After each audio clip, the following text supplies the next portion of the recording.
Astăzi am să vă povestesc despre croșetul tunisian, o tehnică mai puțin cunoscută la noi. Ce este croșetul tunisian? Este o combinație de tricotat și croșetat ce folosește de obicei o croșetă lungă cu un opritor la un capăt, un fel de Andrea cu cârlig. Dar despre tipuri de croșete ce se pot folosi, voi reveni într-un alt videoclip. Se realizează în 2 pași. Mai întâi, la pasul înainte, se ridică buclele, ca mai apoi, la întoarcere, acestea să se încheie. Este mult mai ușor de învățat de către începători, chiar și de către copii, decât croșetatul obișnuit. Lucrul obținut e diferit atât de cel croșetat cât și de cel tricotat. Are o textură mai fermă, mai deasă, rezistentă la uzură, foarte potrivită în special pentru pături și cuverturi. Originea croșetului tunisian, numit și croșetat afgan, tricotat cu cârlig, tricot croșetat, tricotat ciobănesc, nu este foarte clară.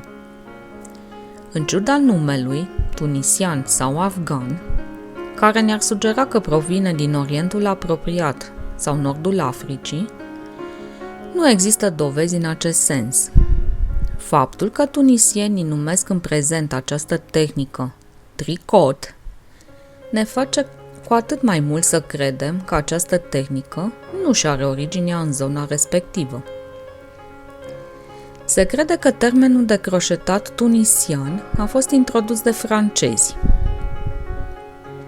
La începutul anilor 1800, publicațiile de croșetat au început să publice lucrări folosind această tehnică, iar la mijlocul secolului putea fi găsit practicându-se în insulele britanice și Europa de vest.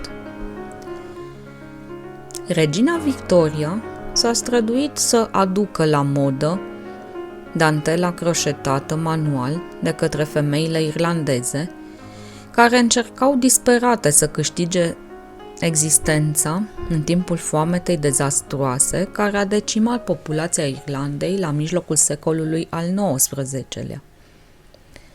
Regina a învățat chiar să croșeteze, făcând 8 eșarfe croșetate ca premii pentru veterani selectați din războiul din Africa de Sud. Regina Victoria a folosit și ea croșetul tunisian și astfel tehnica a devenit cunoscută sub numele de tricotul prințesei regale. Popularitatea acestei tehnici a scăzut până în anii 1930, când nu prea mai era cunoscută.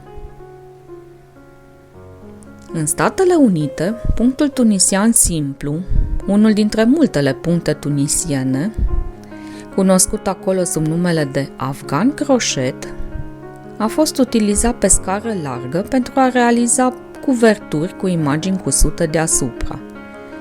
Se lucra strâns pentru a obține pătrate perfecte, pe care ulterior se cosea ca pe etamină. În ultimii ani asistăm la o renaștere a acestei tehnici, devenind din ce în ce mai populară.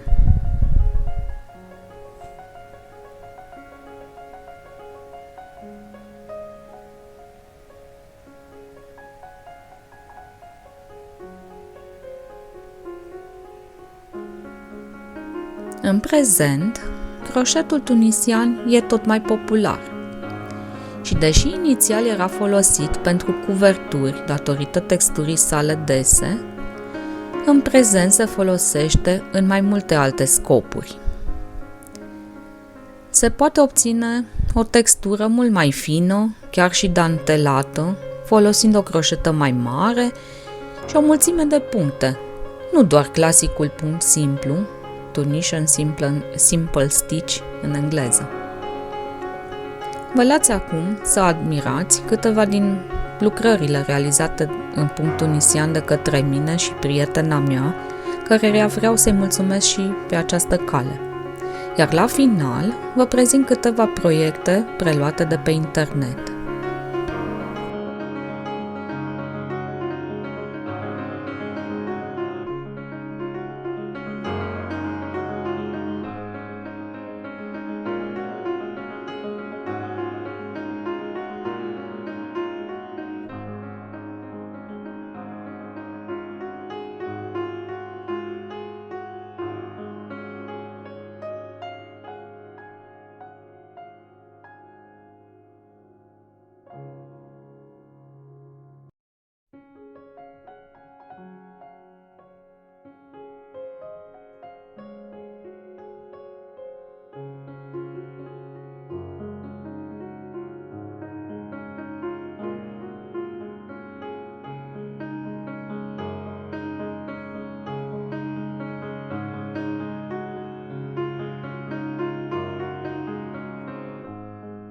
Vă mulțumesc că m-ați urmărit, sper că v-a plăcut această prezentare și vă aștept în continuare pe canalul meu pentru multe tutoriale pe care le voi pregăti.